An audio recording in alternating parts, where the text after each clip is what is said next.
Olá, paz e bem, eu sou Wilmes Batista do Nascimento. Como a gente é criança, sempre fala mesmo, né? Pergunta qual é seu nome? E logo o nome completo, porque acho que é o que destaca. Não sei o que a criança tem que falar logo assim. Eu sou filho de seu Moisés e dona Gelúcia, nascido em Piaçabuçu, Alagoas, interiorzinho de Alagoas. Do mapa nós encerramos, é quase um V, o mapa, somos de baixo. De um lado temos o São Francisco, onde ele deságua, onde ele encerra seu trajeto, e temos também do outro lado, né, o oceano que recebe essa água. Então nós somos uma terra abençoada por ter um litoral doce e salgado. Então eu sou dos povos ribeirinhos, né, família tradicional de um lado de pescador, do outro lado já é um pouco mais misturado entre serralheiros, agricultores, aí se vai também várias culturas. E a minha história vocacional nasceu nessa terra, que eu agradeço a Deus por ter nascido nessa terra. Não desmerecendo as outras, mas acho que o caderno, para ser da minha vida, a começar a ser escrito lá, teve todo muito sentido. E começou simples, né, ou até um pouco complicado, porque como não sou de um berço católico praticante, né, somos todos batizados, mas com o tempo foi que vimos ter mais o costume de ir para a igreja. Então fui para a Assembleia de Deus, porque as vizinhas que cuidavam de mim quando a situação familiar não estava muito legal, então me levaram para a igreja de Assembleia. Então é de escola dominical, eu estava lá todo domingo, lá muito fervoroso. Depois passei um tempo ausente da igreja, depois entrei para catecismo, para fazer a primeira Eucaristia. Não pela idade, pela minha altura, que na minha acredito que a minha idade estava batendo certo. E aí eu não pude fazer, então me resguardei um pouquinho em casa de novo, criança, né? Só vai se o pai e a mãe levar. E aí depois entrei para Testemunho de Jeová. Olha que bom. Onde foi que eu fui parar? Nos Irmãos Testemunho de Jeová, onde me apaixonei muito pela palavra. A gente tem estudo todo domingo da palavra, né? Primeiro as histórias bíblicas, Abraão, Noé, né? Adão e Eva. Conhecer Jesus como o grande mestre também foi muito importante e me fez amar mais ainda a palavra. Me conhecer e amar a palavra. E aí, com mais ou menos uns 12, 13 anos, eu resolvi não permanecer mais na igreja, né? Conversei com as mães que me acompanhavam. Passou um tempo, depois entrei para fazer a Eucaristia. Conversei com o que hoje é meu grande amigo, eu tenho ele como se fosse um dos meus irmãos mais velhos, que é o Juvenal. Ele me acolheu, ele era o catequista da época, ele me acolheu. No primeiro ano, achei que eu já ia fazer a Eucaristia com todo mundo, mas um mal que eu tenho, conversar demais. Desde a escola sempre fui assim de conversar muito, eu gosto de conversar, então não estava na hora de conversar. Então fiquei mais um ano na Eucaristia, né? E aí foi nesse mesmo período que eu encontrei os coroinhas. Era uma coisa que até quando eu era mais novo, passou uma porção pela minha porta, e aí eu dizia assim, um dia eu vi meu filho assim, com uma batina vermelha, um roquetezinho branco, e eu dizia assim, Deus me livre, né? Tá se correndo não, vai? O que aconteceu? 2006 entrei nas coroinhas, só vim sair em 2012, que foi quando entrei para o postulantado. Mas voltando um pouquinho antes disso, no ensino fundamental para o médio, não lembro qual foi o período certo, eu retornei a estudar com uma grande amiga minha, que eu tenho um amor enorme por ela, que é a Cícera, a minha amiga Cicinha.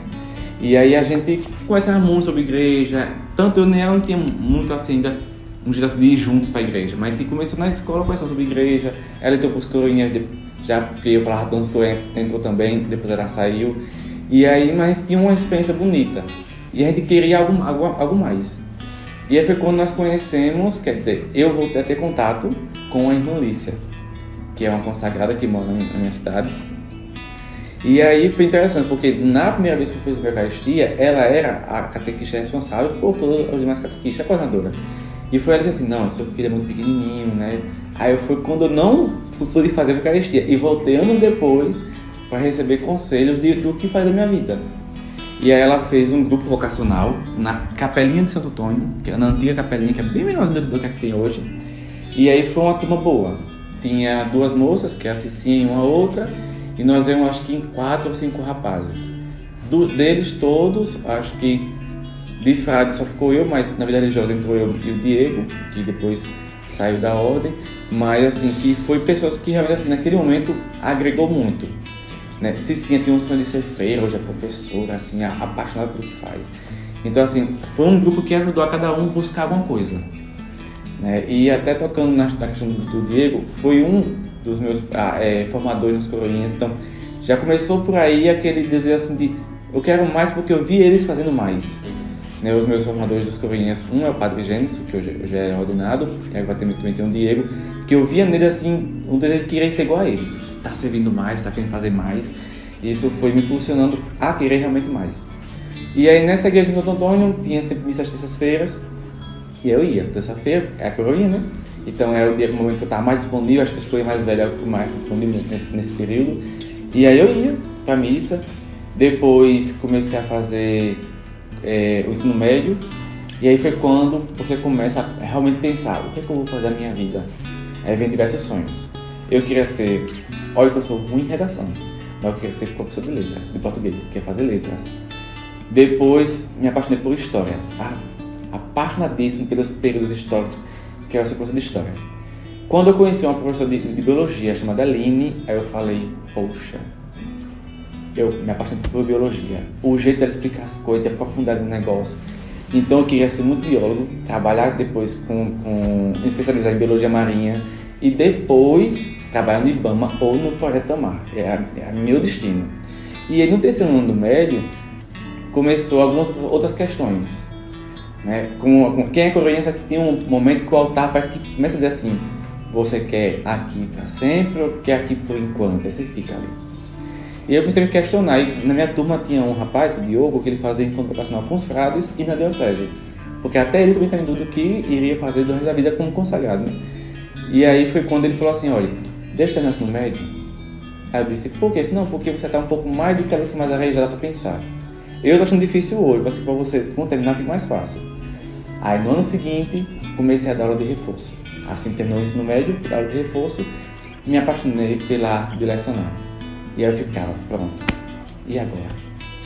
E aí foi quando eu também comecei os encontros vocacionais no convento de Penedo, na Igreja dos Anjos. E aí foi quando assim eu ficava, me apaixonava por dar aula e me apaixonava pela vocação. Eu ficava, e agora? E agora? E agora? E aí começou um discernimento fortíssimo. Nosso Senhor conversas toda quinta-feira com Nosso Senhor, na adoração que tinha na minha paróquia, que ainda tem até hoje.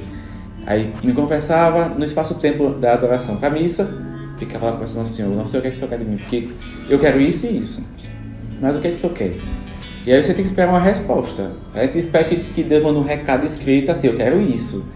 Mas a gente não, como na época tinha 15 para 16 anos, então assim, a gente não tem aquela maturidade de perceber que é no dia a dia que você está descobrindo. A gente quer logo imediato. Acho que a idade exige que tudo seja na hora, não quer agora. Então eu queria muito, terminar o Pai Nosso, já queria ter a resposta. Alguém chega assim, você vai ser isso, eu digo, poxa, eu vou sustentar isso. E aí comecei os encontros em 2010, no Convento de Penedo. E aí foi quando conheci a turma do postulantado que estava lá. Aí você vai conhecendo um pouquinho como é que é a rotina do convento, que você vai uma vez no mês para o encontro vocacional. Aí você vai conversar com a turma do postulantado sobre essa rotina, né, de vida religiosa. E aí você vai se encantando. Mesmo sabendo que tem briga, discussões, que tem conflitos de ideias, mas você fala assim, poxa, em casa eu tenho mais 2 irmãos, né? Que eu tenho mais 2 irmãos depois de mim, que é o Wesley, que é o do meio, e tem a Crislane, que é a mais nova. Então assim, se a gente tem embate em casa, fora o que é que não tem, né? Se a gente cresceu junto, tem choque de ideia, mas livre de fora.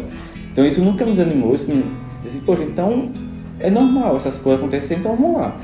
Então foi quando eu comecei a fazer os encontros e eu já queria naquele ano já ir para o convento. Foi quando eu conheci Frei Marcelo, Frei Alexandre e Frei Marcos, que foram meus primeiros promotores, me acolheram assim com uma alegria enorme e eu era todo empenhado, eu já queria, tipo, no final do ano, fazer assim, olha, ano que vem você vai entrar. E eu, poxa, já estava desanimado. Coisa que é aquela da idade, a gente quer tudo no imediato, no tempo da gente, mas nada no nosso tempo.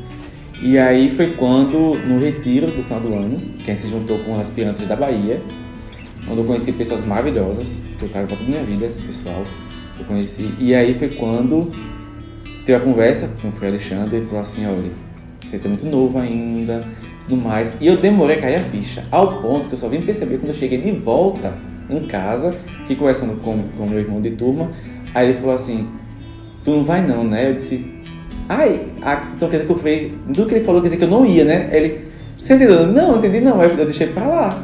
Então assim, ele fica tão desejoso que não presta nem atenção nos conselhos que é dado.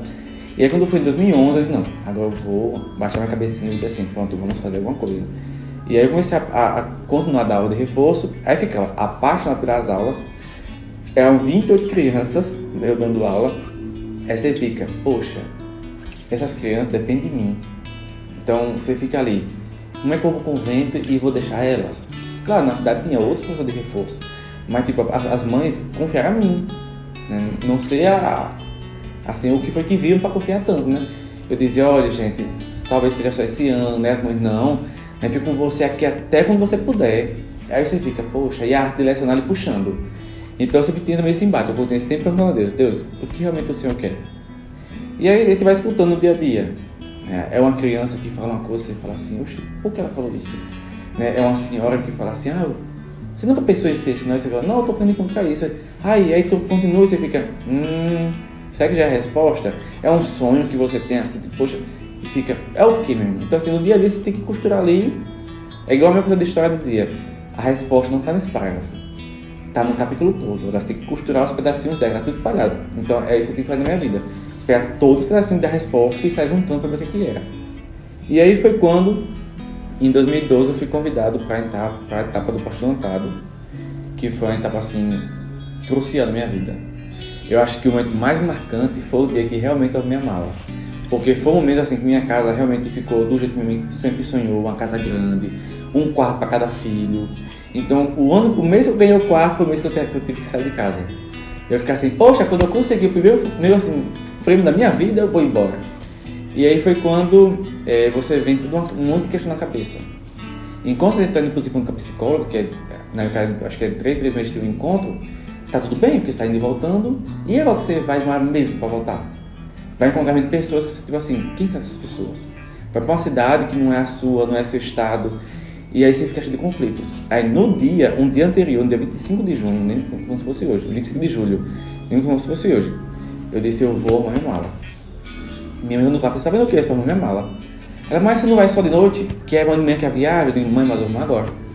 Comecei a arrumar, tomei banho, eu nem prestei atenção no que eu estava fazendo, que eu saí todo de azul. Camisa, short, chinelo e a bolsa era azul. Na rua, sozinho, puxando a mala. Minha mãe, meu filho, eu digo, mãe, eu tenho que ir agora porque eu tenho que visitar umas pessoas. Não visitei ninguém, inclusive ela tá até sabendo agora dessa história. Que eu não fui visitar ninguém. Foi justamente o que eu disse. Se eu não botar o pé no mundo agora, o medo de sair e enfrentar o novo, eu vou me congelar. O amor que eu tinha pelas crianças, que já tinha, porque 2012 está dando aula 6 meses ainda, já tinha fechado a matrícula, já não ia mais dar aula no segundo semestre. As mães ali me perreando para eu voltar, e eu dizia, não, que agora eu vou dar um passo para frente. E aí eu dizia, aí você fica, meu Deus. Eu digo, não, ou eu boto o pé para descobrir como é que vai ser lá, e aí eu digo se eu continuo ou não, ou eu não saio de casa. E eu só não queria me segurar mais. Não porque não gostava da minha família. Que às vezes pode parecer assim, não, você falou que está feliz da família. Não, gente, eu sou muito feliz com a minha família. Eu sou muito grato. No início eles não entendiam. Se a gente é chamado, eu não entendo por que Deus chamou, mas nos pais que sonhou um monte de coisa com a gente. Meu pai queria que eu fosse polícia rodoviária, então bombeiro civil, enfim, um monte de coisa. Mãe, só quer que você seja feliz. Faça alguma coisa que você fique feliz e seja completo. Mas que no fundo, é aquilo assim, fique feliz com o pé perto da minha casa, embaixo das minhas asas. E a gente vai o quê? Para outro estado. 8 horas depois da minha cidade. Então, tipo, papai e a mãe é um choque. Pros irmãos que, tipo, não entendo isso aqui. Entendo, não entendo. Mas, tipo, sem irmão em casa, que aquela saudade, você fica, poxa, não vemos não crescer, não. E aí você fica naquele conflito, assim, não, eu boto o pé para descobrir como é que é o mundo lá fora e ver como é que é essa caminhada, eu agora vivendo, não mais me dizendo, mas eu agora vivendo, ou eu não vou deslanchar o negócio. E aí foi quando eu botei o pé no mundo mesmo. E aí, em 2012, dia 6 de julho, eu chego em Triunfo, Pernambuco, para iniciar a caminhada. E no dia 29 teve a nossa inscrição oficial na missa, e a gente conheceu o povo. E uma das coisas que eu sempre falo quando chego num local novo é sempre assim, eu quero fazer família aqui. Se diz que vai sair de casa, ganhar pais e mães novos, irmãos, enfim, então é isso que eu quero fazer família. E aí passei lá 1 ano e meio, 2012, 2013, para quem dividiu o quarto com 2012 dividiu com mais 5, 2013 com mais 12, aí você fica, poxa, tinha um quarto só meu, agora tenho mais 12 no meu quarto, dividindo guarda-roupa com alguém que você nunca viu na vida, mas está ali. Então assim, é um desafio, mas é gratificante a riqueza da cultura. Até hoje nós temos até um grupo do Zap que tá lá todo mundo. Aí tá, quem não tá, mas tá todo mundo lá dentro, conversando, partindo da vida. é assim, uma coisa fabulosa, porque a fraternidade não ficou só para aquele tempo. É bonito a vivência fraternidade, porque ela é algo que rende. Não falta nem a conta certa, é algo que rende. É algo que vai ali, brotando, multiplicando. Então isso me ajudou muito a viver um pouquinho. E o processo do 2013, quando eu fui de férias e voltei, foi período que eu perdi minha avó, a mãe da minha mãe. E foi muito doloroso, porque eu estava lá no momento mais complicado. Eu vi minha avó adoecendo, eu vi minha avó indo para o hospital e vi ela não voltando mais para me dar aquela bênção que toda manhã ela me dizia. Deus abençoe e perguntava, para onde você está indo? Estou para a missa, ou para a igreja. Ela dizia, vá, viu? Deus abençoe. Quando está para a missa, ela vem a cada chuva da avó. Então assim, passar pelo banco, não ver mais ela sentada, foi uma dor enorme. E isso assim, marcou. Foi o que deu uma mudança de rota na minha vida. Aí eu me vi agora, a pessoa sendo exigida a ser adulto para segurar ali a família que não estava bem. Eu dizia, pronto, como é que eu vou voltar para o segundo ano postulantado se minha mãe está assim, toda minha mente tem depressão, tem algumas coisas que nesse momento parece que tudo se multiplicou, ficou em alto elevado. Aí você fica, e agora? Como é que é? Meus irmãos são muito novos para dar o suporte, meu pai trabalha o dia todo. E aí vem aquelas questões. E aí quando baixou um pouquinho as emoções, eu conversei com ela, eu disse, mãe, o que é que a senhora acha? Porque eu não quero ir, é só ficar assim. Aí ela dizia, meu filho, vá. Não tem aqui minhas irmãs que estão aqui, não tem aqui os seus irmãos, não tem aqui seu pai. Vai que vai dar certo. Então assim, faz essas palavrinhas que vai preocupado, o coração fica. Mas você fica, não, ela disse que vai dar certo, não vai dar certo. Então até hoje. 2014 foi o nosso noviciado na Paraíba. Foi assim mais importante pra gente, que é a hora que a gente recebe o hábito. No dia que eu dava a restrição, fui de São Sebastião, de 20 de janeiro, aí eu disse, poxa, aí eu olhava assim, eu carregando a liturgia das horas, carregando as constituições, as fontes franciscanas, eu caminhando assim, todo alegre, satisfeito, eu disse, poxa, no outro dia eu falei assim, poxa, eu sou frade, e agora? Agora não é mais um sonho chegar lá, agora eu já sou. E agora, como é que eu quero viver isso aqui? E aí você vai descobrindo no dia a dia. São Francisco tem um ensinamento muito importante que é assim, nosso formador, o Espírito Santo, depois dele são os pobres. Então foi no dia a dia, até hoje, tanto no Juniorato em Salvador, quanto em Boa Vista, em Canindé no estágio, quanto aqui em Fortaleza, nesse período do Juniorato, antes da procissão solene e pós-procissão solene, se eu não escutar o povo, eu só levo tropeço. Quem quer se lançar numa vida fora do seu quadradinho de conforto, que é a família, ou bota na cara e na coragem e vai crendo que não está só, mas tem um Deus do seu lado, ou a gente não sai. Nem para fazer faculdade, nem buscar trabalho, não, a gente estaciona ali em raiz e fica. Mas acho que uma coisa que eu posso ter como, eu posso dizer assim, um ensinamento que eu trago na minha vida é o seguinte, bote o pé. Bem dizer, tem uma frase assim, bote fé. Eu digo, bote o pé. Se não botar o pé no mundo para ir atrás do que você quer, não é ninguém que vai fazer por você. Então, quando eu percebi isso, não, poxa, mas eu queria ser biólogo, mas a minha vontade vai ser mais feliz ou vai ser a vontade de vai ser mais feliz? Eu digo, peraí, abdicar eu sei que eu vou ser feliz porque eu amo, mas deixa de cá.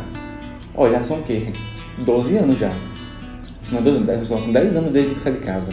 Porque eu saí em 2012, acho que vamos sair em 2022, então são 10 anos. 10 anos que eu sou feliz.